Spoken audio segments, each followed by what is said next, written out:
The Reds will be more aggressive than the Brewers at the deadline.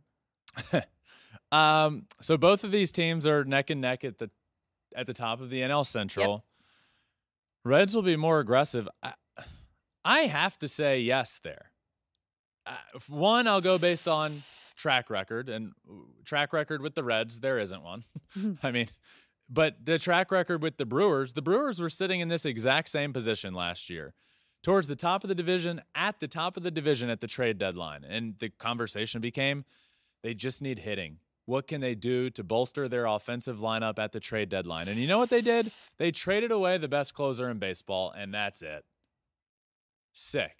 So their track record to me doesn't speak like this team's going to be aggressive and go get what they need to get. The Reds, on the other hand, there's already talks of them being interested in a starting pitcher. They've reached out to the White Sox about Giolito, Lance Lynn, and less likely, Dylan Cease. They've reached out about all of them.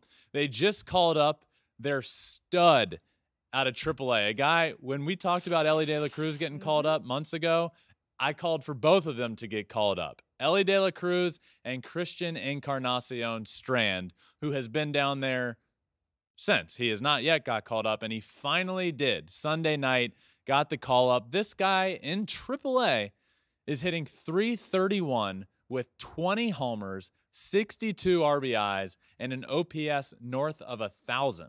Wow. So to me, the team goes on a bit of a losing streak, and that's when they call this guy up.